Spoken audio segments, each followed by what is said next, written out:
I must say pleasant good evening to all in Hebron, and I continue to admonish you to fight a good fight of faith, continue to be strong, continue to be vigilant, be diligent, especially in these times. Who is Yahusha Ha-Mashiyakh?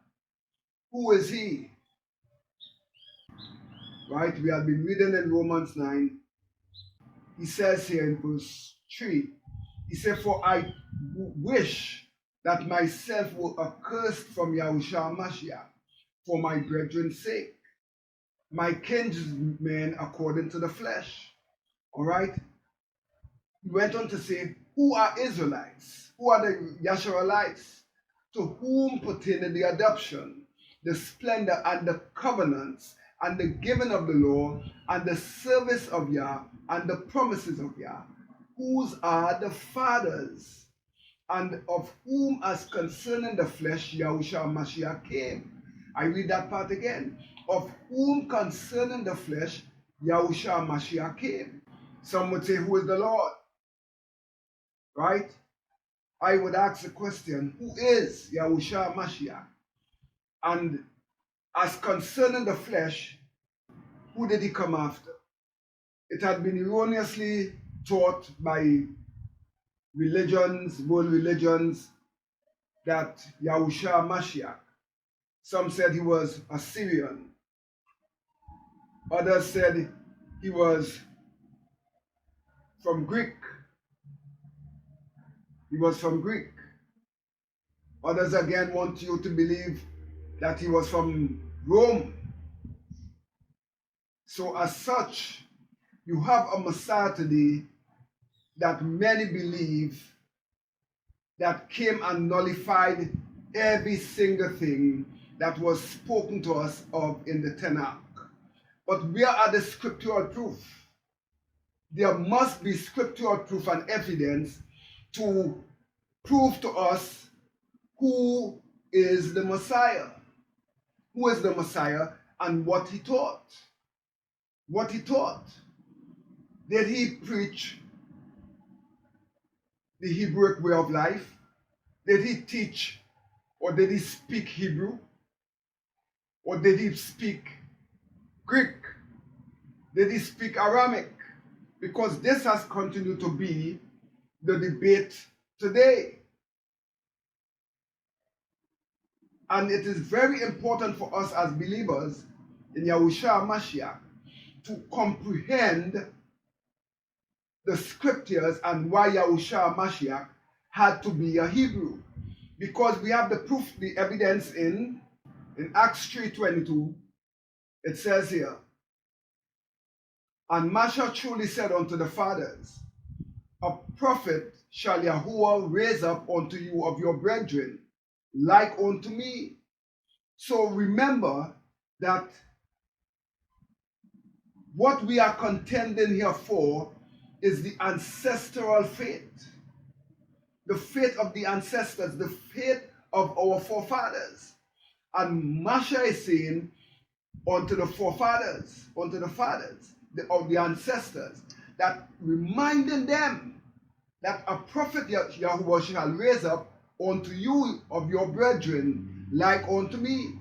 Masha was a Hebrew, and the Messiah has to be a Hebrew. So he said, him shall you hear in all things, whatsoever he shall say unto you.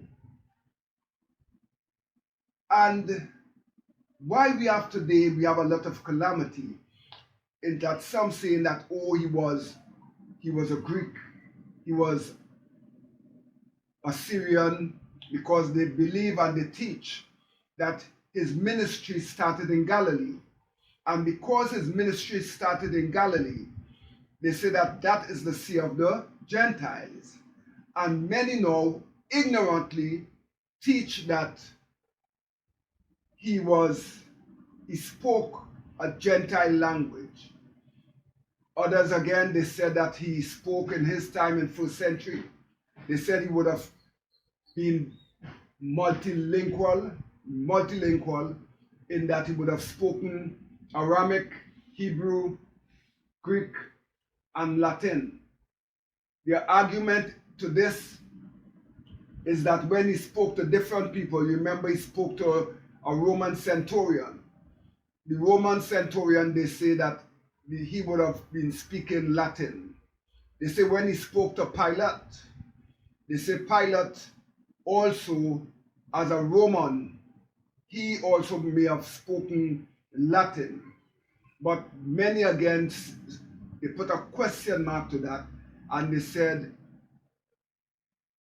that apparently Pilate was very conversant with the Aramic language, the Syrian language. And in order for us to truly comprehend this, everything goes back to the origin. Some even tell us, some even say that in first century Yahusha Ha-Mashiyakh, while there may have been the writings written in Hebrew, he did not speak Hebrew. He spoke a language that was common to the people, and that was Aramic, because they say that the people had rejected the language. And we said all that already because we identify that back in the day, the people said to us, speak not to us in the Hebrew language, but speak to us in the Syrian tongue. And in order for us to really trace this thing properly, we must go back to the origin. In Deuteronomy 17, verse 18 and 19, Yahusha Ha-Mashiyakh, who made the covenant with our forefathers, he knew fully well that the language would have been corrupted. And he knew they would have corrupted his name. Hence the reason he said to us, paraphrasing, he said that he wished that all men will know his name and that all men would worship his name. So here in Deuteronomy 17, 18 and 19, and it shall be that when he sitteth upon the throne of his kingdom, this is pertaining to the king, all right? So the king had a responsibility that he shall write him a copy of this law in the book out of that which is before the priests of the Levi, and it shall be with him, and he shall read therein all the days of his life, that he may learn to fear Yahuwah, and to keep all the words of this law and these statutes and do them. So the king, priests, right, and these people had a responsibility. That is why Dawood said that Yahuwah is always before him. He is always before him, that he is at his right hand. Meaning that as king, David had a copy of the Torah written in Hebrew at all times, that he would do what? He would teach it unto his brethren, and that he would read it all the days of his life, that they may learn to fear Yahuwah and keep all the words of the Torah. So it is based upon this that we must now comprehend that in first century, when Yahusha Ha-Mashiyakh came, the scripture says he came as king, he came as prophet and as priest. So he would not read Aramic scripture, and worse yet, he would not read a scripture that is written in Latin or Greek.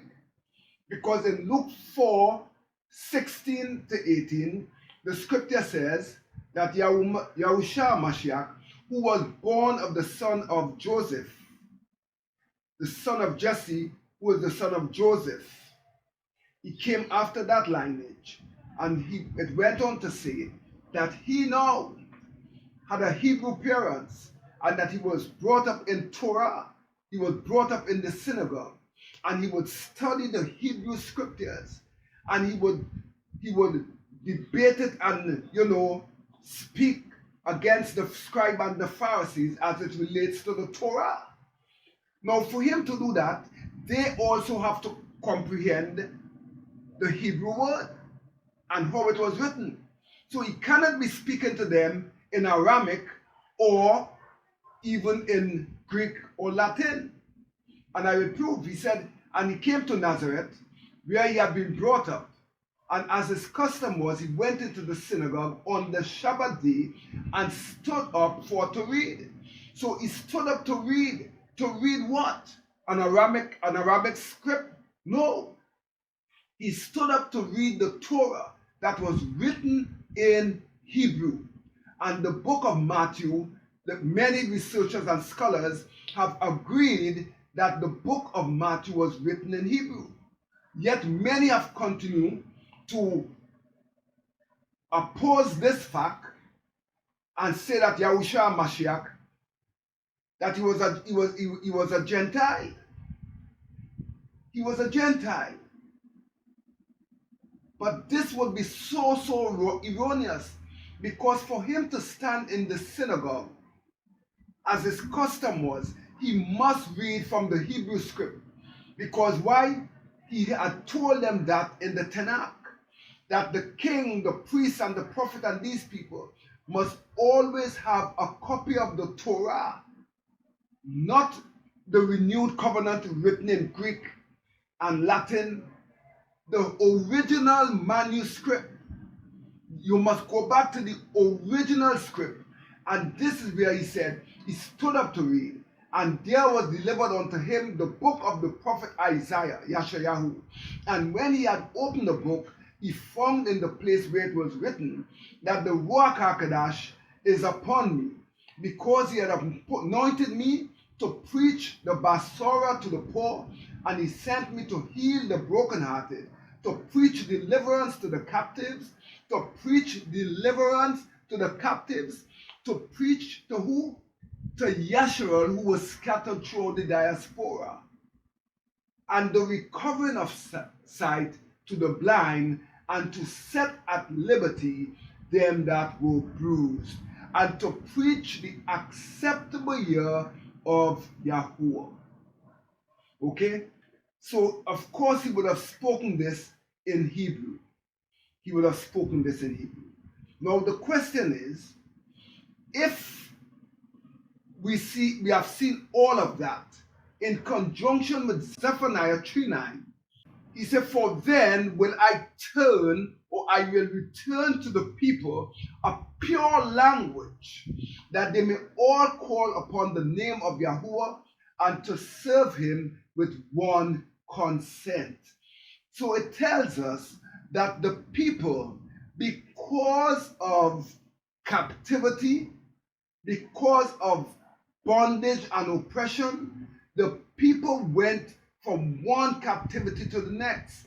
And in so doing, what they did, they said to the prophets of old, speak not to us in the Hebrew language, because this was a time that they were under the Babylonian captivity. So under Babylon, they learned the Assyrian tongue, or the tongue of the Syrians. And to contribute or to compound that error, they went further into captivity to Media Persia. Again, Greece, that is Iran, Syrian tongue again. Then they went again to Greece under Alexander. So under Alexander, they learned the tongue, the language of Greece. And then they were conquered again by CE 70 under the Roman Empire. Under the Roman Empire, they now learned the tongue of the Romans. So they learned Latin. Now, what we must connect is the dots. That those that returned from Babylon, they returned and they held on to the scriptures of Yahuwah's covenant. Nehemiah chapter 13, 23 and 24. He said, in those days also saw I the Hebrews that had married wives of Ashdod and Ammon and of Moab, and their children spake half the speech in Ashdod, and could not speak in the Hebrew language, but according to the language of each people. And this is what slavery and captivity does. So today, when you hear that many of us are rising up now, identifying that we are the Hebrew of the book, the people of the covenant. But we cannot speak properly our native language. Why?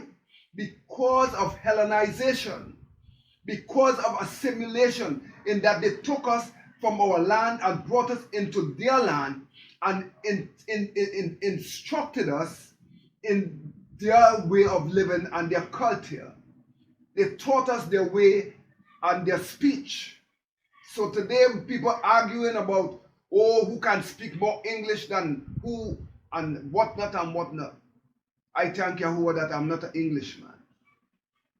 Right? I am not concerned about crossing my T's and dotting my I's. I am not concerned about that. I am concerned about going back to our Hebrew roots and understanding who we are as a people and learning again the pure language. Because here it is, that even as the people continue to make error, right, in that they spoke half in Ashdod and half in Assyrian and half in this and half in the other. The fact of the matter, when Mattatyahu opened, he's the writer and the author of Hebrew, he opened by outlining the genealogies. Why did he start by writing about the genealogies? Genealogy comes from the word gene. Gene speaks about the DNA of an offspring inherited, which inherited the characteristics from their forefathers.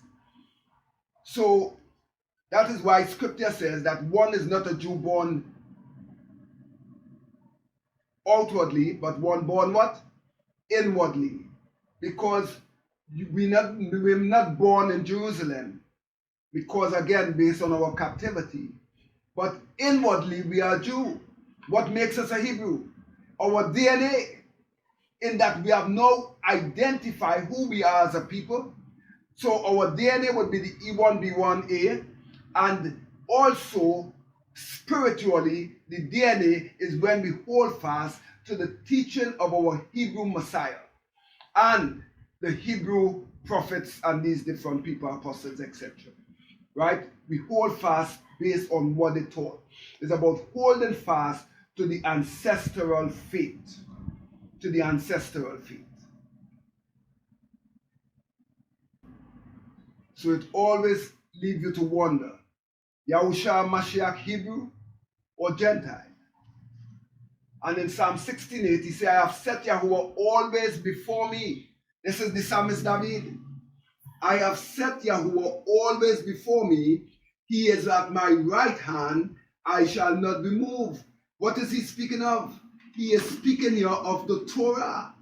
Where as a king, you ought to have a copy of the Torah.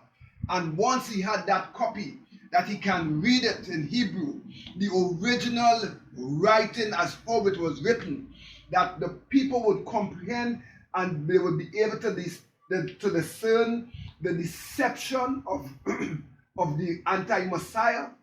Because today, for many who hold on to the Greek manuscript, they are worshiping Indo-European god by the name of Jesus, Jesus. And I will show you that even in their language of the Indo-European, which answered to Germany and all of them, you remember in COVID, they came up with, there was a virus called IAUE, and I told you about how they tried to say that is JUSUS, because they are aligning IAUE with JUSUS. But these two names are different, because IAUE, if you break it down back to Hebrew, the IE is YA. So you have Yah. YA, the abbreviated form for Yah. The U, as the IAU, give you the U. So is Yahoo, that gives you Yahoo. And the E there gives you a sound, as in AH. So when it is combined, you have Yahuwah. Yahuwah. Then they further abbreviated the name IAUE to IAU. IAU is Yah. Yahoo. YAHU. Yahoo. So even in their manuscript, their early manuscript, you see that the name Yahuwah had always been written. That's why they said that Yah was written in Hebrew, Latin, and Greek. Hebrew, Latin, and Greek by the name Yah, or Yahuwah. So we have moved so far away from Yahuwah's word and his teachings, all because we teach the people that the Messiah was a Gentile. Imagine people saying, that he stood in the synagogue and read from an Aramaic script. And let me identify to you a serious error with that. Because look at this in Mark 5:41. In Mark 5:41. Let me reveal to you some serious error as it relates to this here. In Mark 5:41, it says here, and they use this to prove that the scripture was written in Aramaic. He said, and he took the damsel by the hand and said unto her, Talita, Kumi, which is being interpreted, damsel, I say unto thee, arise. You would see Taliti in Greek carries you to a Hebrew word that means lamb. All right, hold on that there. Of childly origin, the fresh, that means a young girl. Right. So how can a young girl be called a lamb? So it shows that writing there is incorrect. If you go back to the Hebrew tell you it is Talah. Right? Because watch, again, they show you the Talah here in Hebrew. If you use what they are showing you, they talk about a lamb, a sense of covering, etc. And that is so erroneous. Because when he say Talah Kumini, he is saying here, damsel, arise. The word that would have been used here would be Hebrew 32:07. Yalda is where you get the name for damsel, or a young girl, or a virgin. In conjunction with this, you would also use Hebrew Strong Concordance 59:59. A young girl or a virgin was called Alma. Alma, damsel, a maid or a virgin. So how come they didn't use these Strong Concordance reference, but they use something that is so erroneous and to talk about a lamb? How can a young girl be called a lamb? So it shows that they have corrupted the scripture. And that's why Yahusha Ha-Mashiyakh said, they must return the people to a pure language where they would call upon his name in one consent. Matthew 8:5-13. Because these are some of the scripture that they use to push their point. He said, and when Yahusha Ha-Mashiyakh was entered into Capernaum, there came unto him a centurion beseeching him. Remember I told you all about the centurion. So the centurion would have been speaking what? If he is a Roman centurion, he would have spoken Latin or Greek. But if he was a centurion who had converted to the Hebrew way of life, he would have been taught also the Hebrew way. So there's also a possibility that he could have understood, if not Hebrew, Aramaic, or the Chaldean language. And remember I shared with you that the Chaldean language, it is a Shemitic language, which is closely affiliated to the Hebrew language or the Hebrew tongue.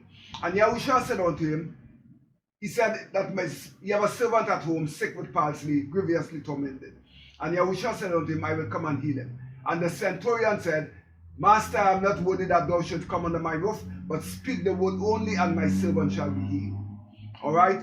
So, again, the argument is that while the scripture was written in Hebrew, Yahusha Ha-Mashiyakh spoke in Aramaic and Greek and Latin.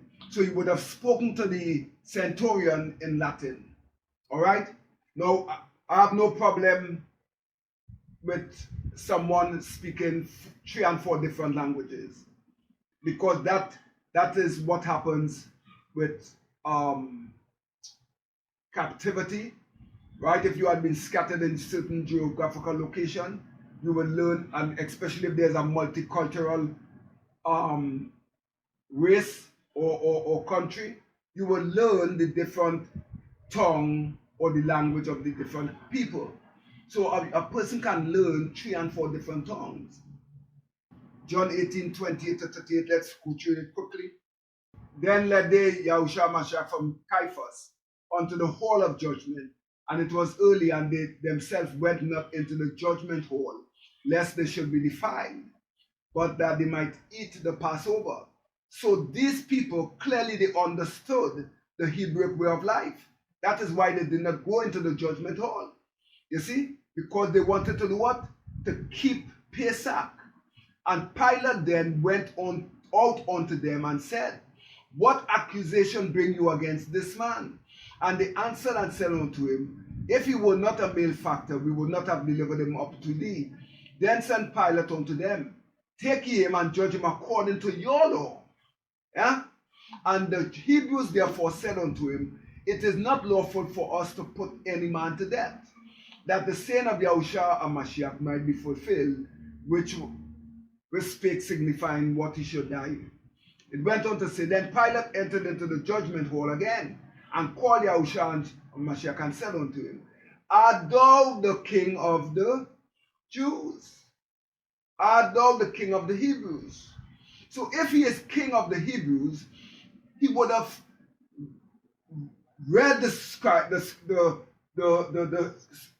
script written in Hebrew.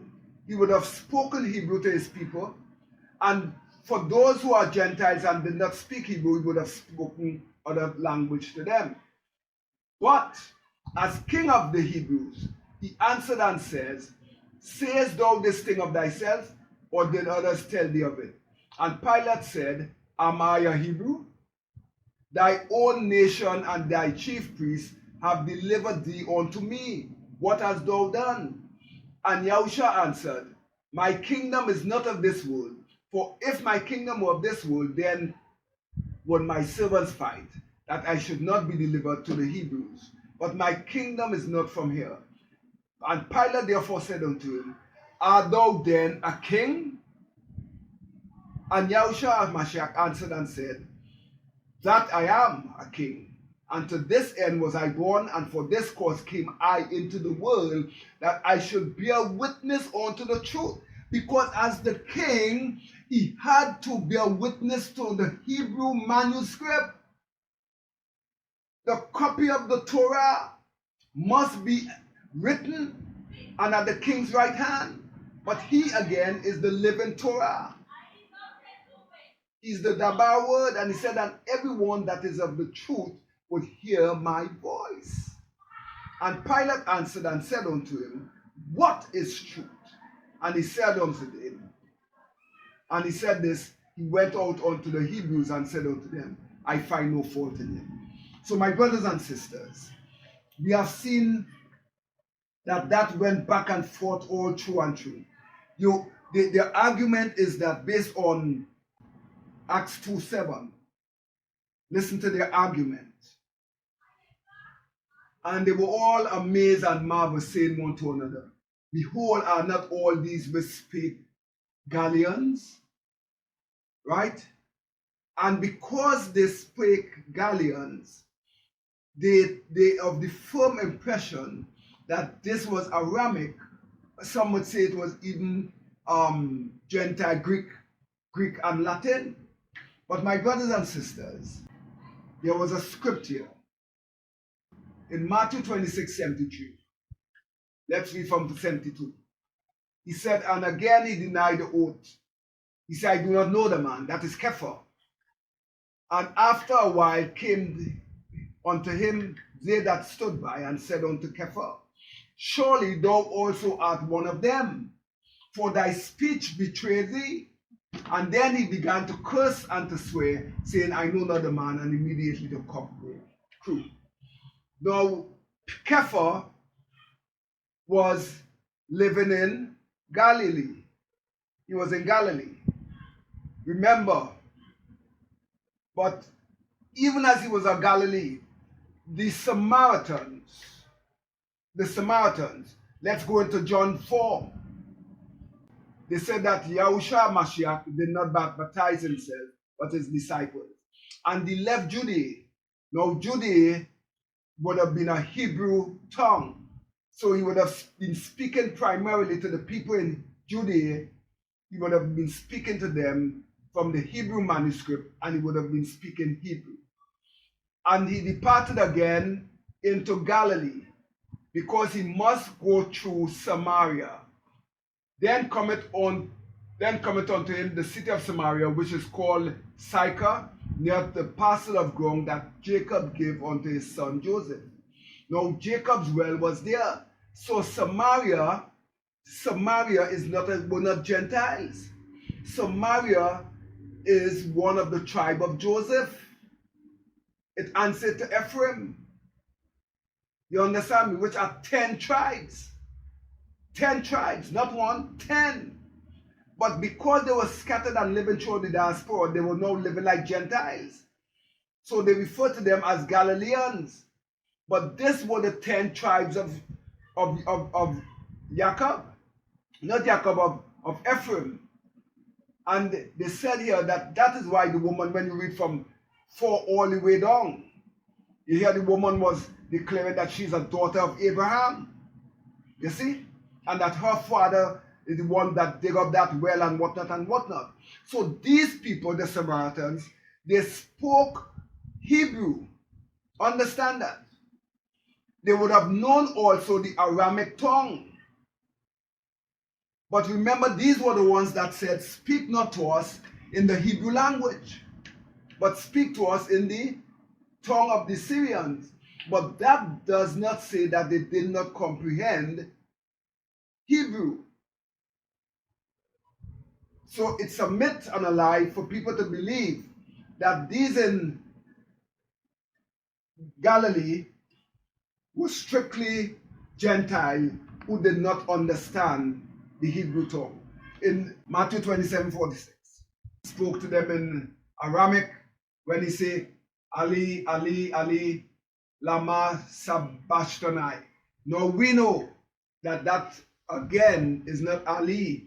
Yeah, that is Al, A-L, or my mighty one, my sovereign one. So that again shows the Hebrew root of the word. All right? In Matthew 5:17-19, all these are what they say are Aramic phrases that were used.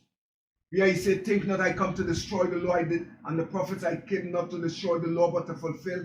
For verily I say unto you, till heaven and earth shall pass, not one jot or one tittle of the law, right? One jot and one tittle. That speaks of the Hebrew word, the Hebrew letters. The yod is the jot, Okay? So this is pointing you back to your Hebrew roots. In Mark 15:2-5, let's look at it again. And Pilate asked him and says, art thou king of the Jews? And he answered and said, thou sayest. Right? So again, people would argue that he spoke to Pilate here in either the Greek or Latin. All right? And I have no problem with that. Right? But when coming to the scripture, when coming to Matthew, the Basora of Matthew was written in Hebrew, and I'll prove it to you. Let's go quickly to other scriptures. In Matthew 26:26-30, it says, and when they were eating, Yahusha Ha-Mashiyakh took bread and blessed it and gave to the disciples and said, take, eat, this is my body, and this is the cup, and give thanks and give it to them, saying, drink you all of it. For this is the blood of the renewed covenant, which is shed for the many for the remissions of sins. Right? But I say unto you, I will not drink of this fruit of this vine until I drink it anew with you in the Father's kingdom. Right? This here again speaks, it speaks of Pesach. It is pointing you to Pesach and not communion like what they observe today.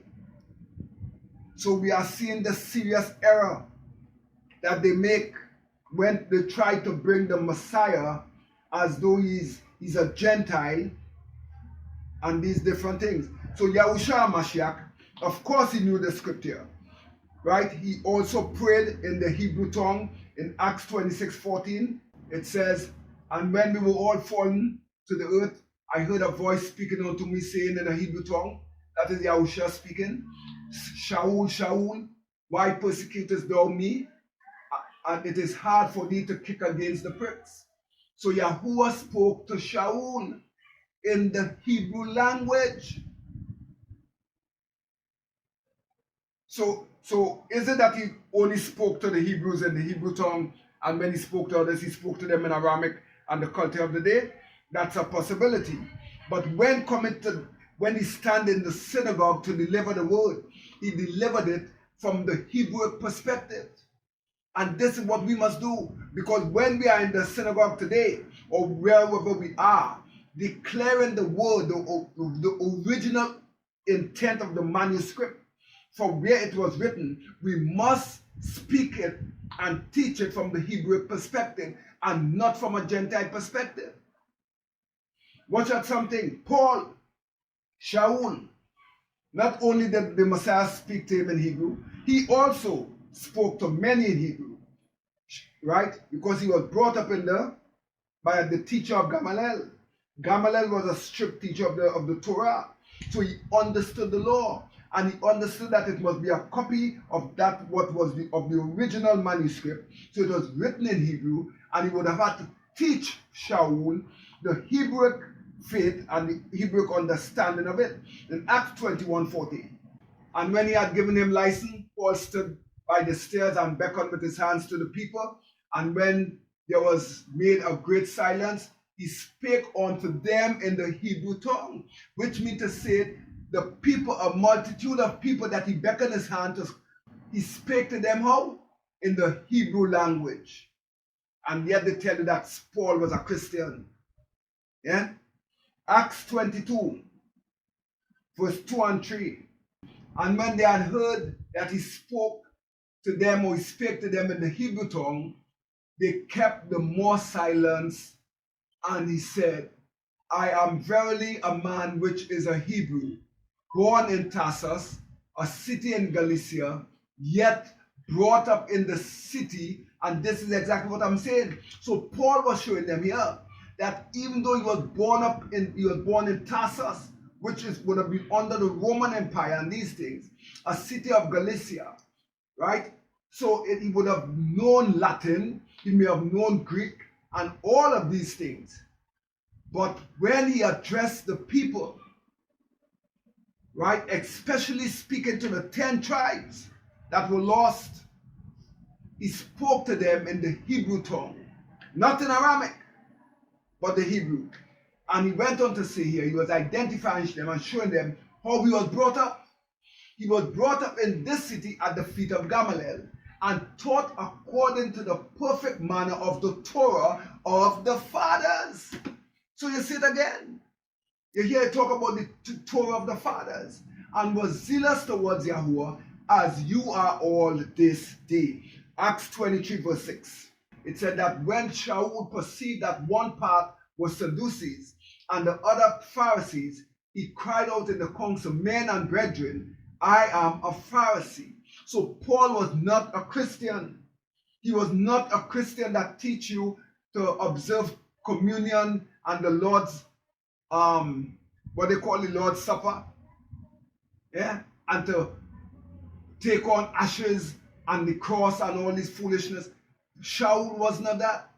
Shaul said, I am a Pharisee, I'm a son of a Pharisee, and of the hope and the resurrection of the dead, I am called to witness. I am called to witness. Now, in closing, you will see it talk about Eusebius. Eusebius was a he was a Greek, writer, right?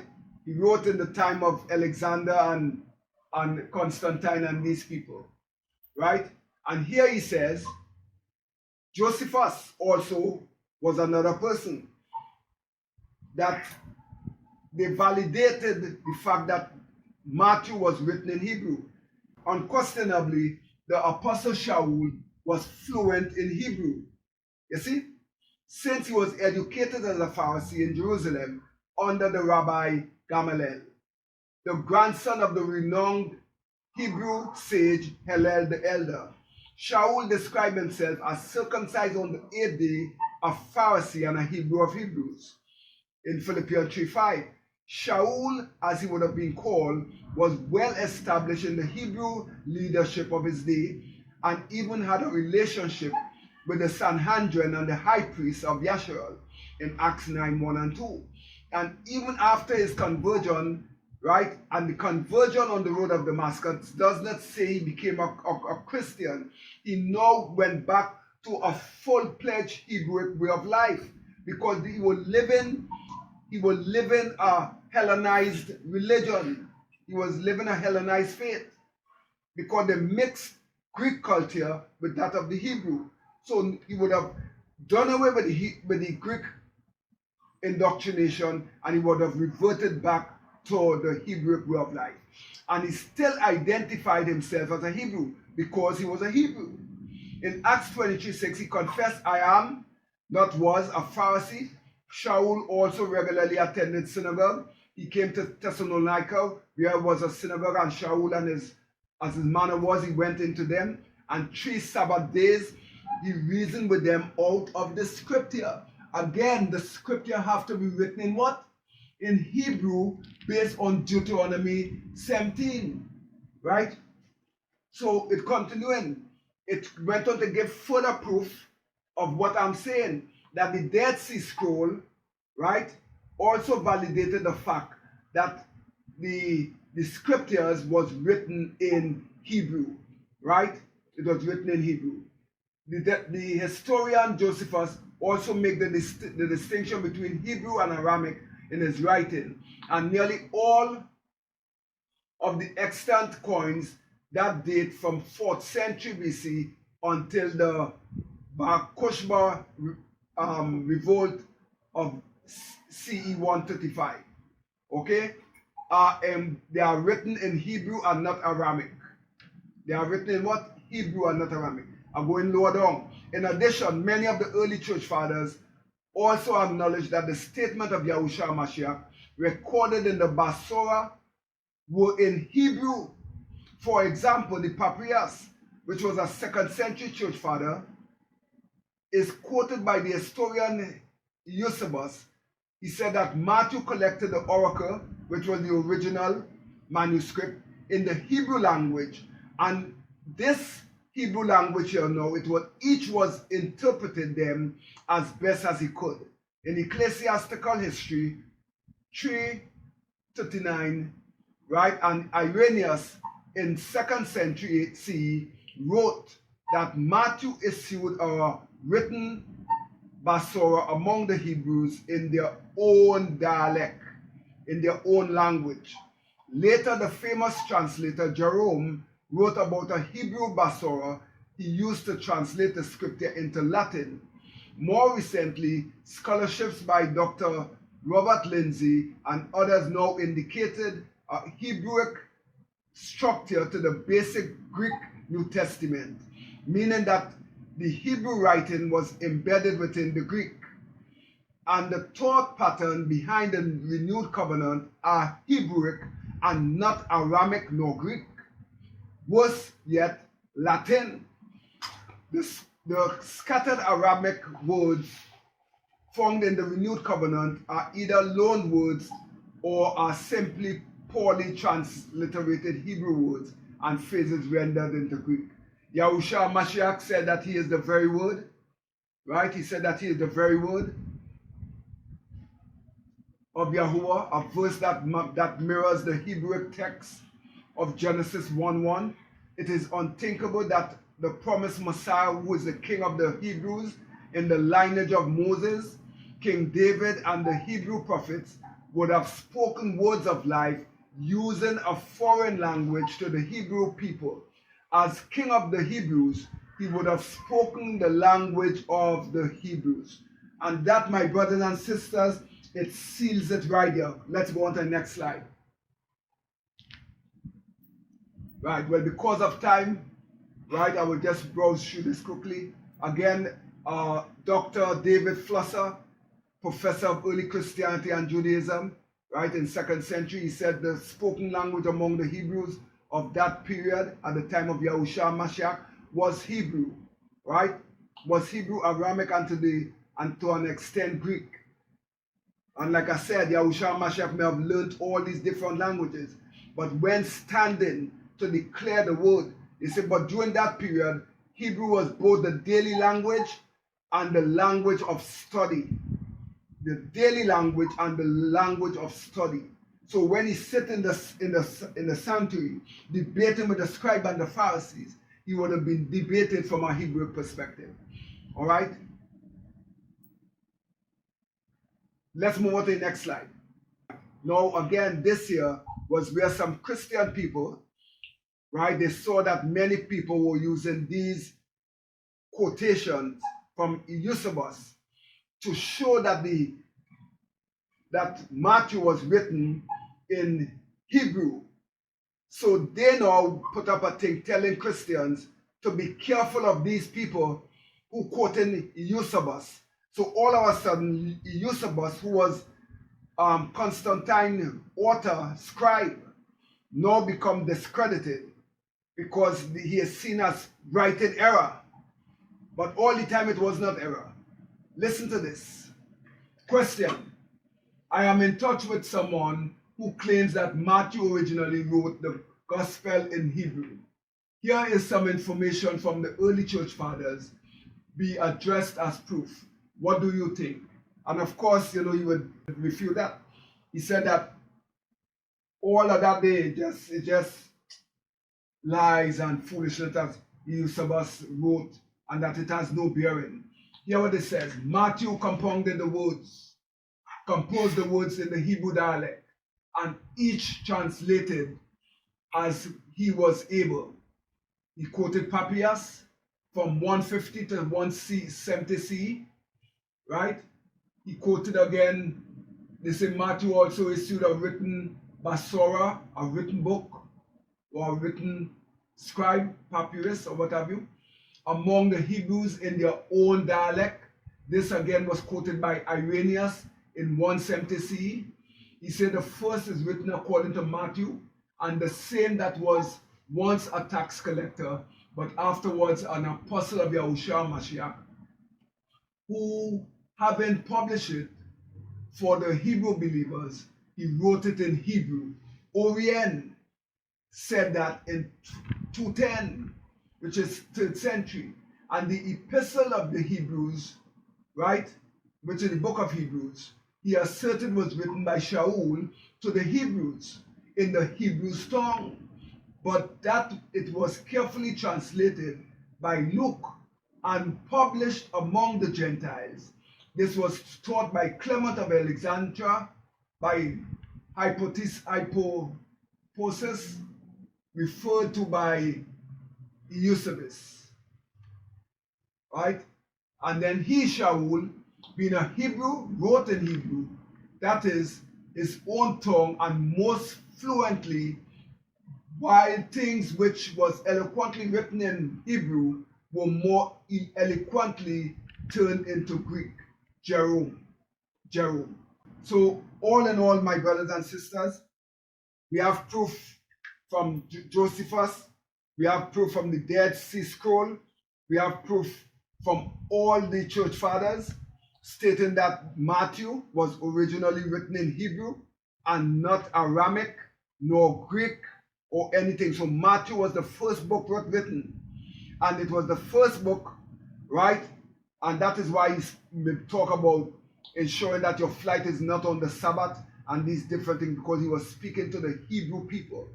You will not find that in any other of the manuscript.